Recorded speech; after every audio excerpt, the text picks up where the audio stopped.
I guess this session's all about giving you practical hints and tips on how to be able to increase the overall micronutrient content of your diet, but also about looking at maybe those key vitamins and minerals that people do tend to be a little bit more susceptible to being deficient in, and looking at ways that in which we can increase those in the diets. There are also some specific groups of people, for example, vegans and vegetarians, people who have had certain surgeries who need more of certain vitamins and minerals, and we will look through those as well.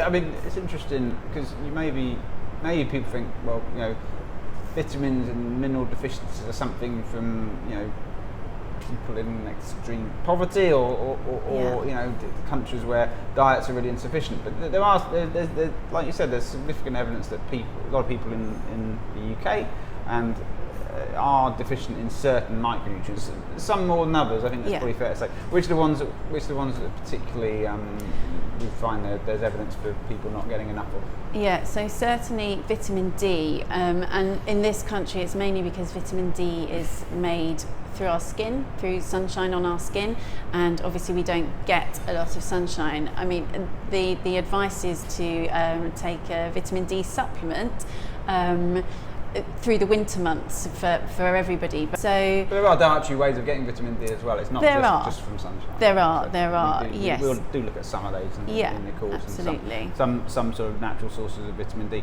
But I think even for the vast majority of people, the recommendation is in the winter months to take a supplement, but also try and get it from dietary sources as well. Yeah, absolutely. Any others that we should be thinking about? Yeah, so iron is definitely an issue in women, adult, from sort of teenage upwards, because we lose iron stores through menstruation. So that is definitely low, and we've got issues with iron deficiency anemia. They can be very easily diagnosed with a easy blood test. So if you're getting any of the symptoms of iron deficiency anemia, and when you look at symptoms, look at the NHS websites rather than random websites. NHS websites are pretty good for symptoms and diagnosis and treatment and things. Other websites not so much. So it can be diagnosed really easily and treated very easily, actually you have to use iron supplements to treat iron deficiency anemia. You can't just lift that naturally through food, because you'd need so much iron going in. It's an interesting balance about all those things, isn't there? Because we want people to get micronutrients from their diet. Yeah. But there's nothing wrong with taking supplements. No. But also, you wouldn't want someone to just take supplements and think, I'm fine, I can just eat.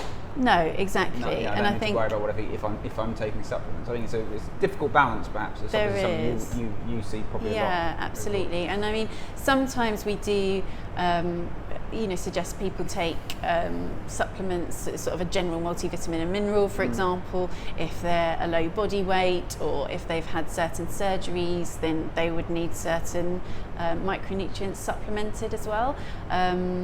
So they do play a role in certain groups, I suppose, in certain people. But also I do have a lot of people who come to see me and they've got 30 different vitamins and minerals that they take, vaguely, regularly, just in case, and this one does this, and this one does this, and this one does this, all these miraculous sort of claims. And actually, normally you can get all the vitamins and minerals that you need through a healthy, balanced diet. Right. So this session will just give you a bit of an idea of where you find those vitamins and minerals.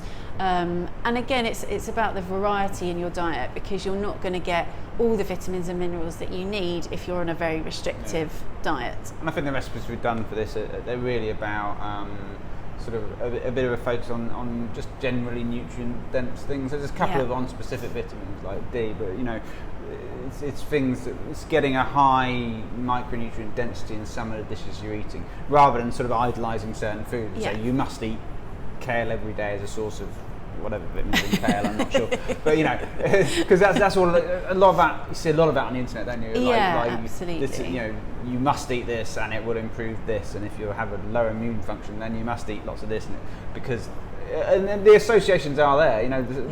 We're not not just associations, but definitely causal relationships between certain vitamins and certain health outcomes, but we need to be careful not to get people too sort of focused on I must eat half a pound of spinach every day. Yeah, absolutely, and because that's never going to be sustainable. Yeah, but also It's you just wouldn't be having a varied diet. I think what we said, Yeah. about varied diet. Yeah, not very nice. But I see people like drinking like wheatgrass shots. I'm not sure why they're drinking it, but there's something to do with micronutrients, and they'll be drinking them and they'll be going, oh God, that's horrible. I think, well, why? Why are you putting something into your body that's actually horrible? Yeah, it just seems. It's like, I understand people want to get micronutrients, but and also there are nicer ways of doing it. You need to be quite careful as well because obviously you'll see a lot of claims made about vitamins.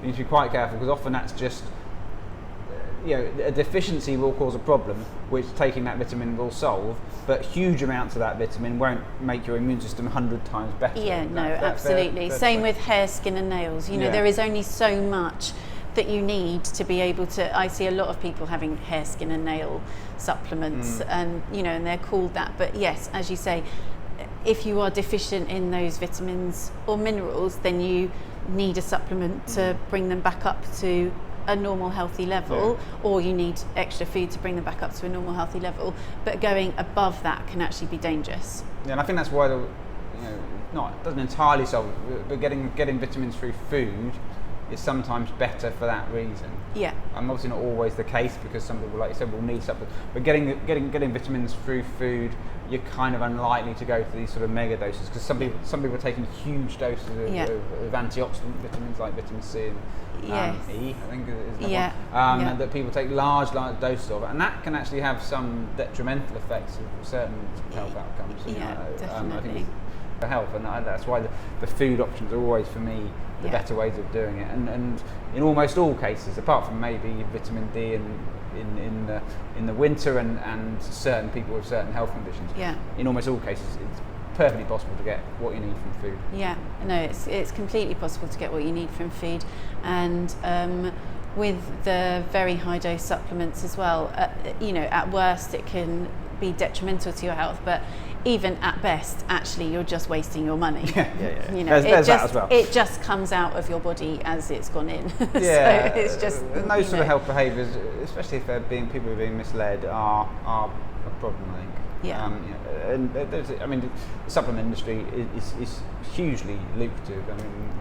Around the world, it's billions and billions of dollars. Even in the UK, I think it's 500 million per year. Number in the UK in sales. So it's a huge industry, and it has an interest in persuading people to take these very expensive high doses and get people really associating that with health.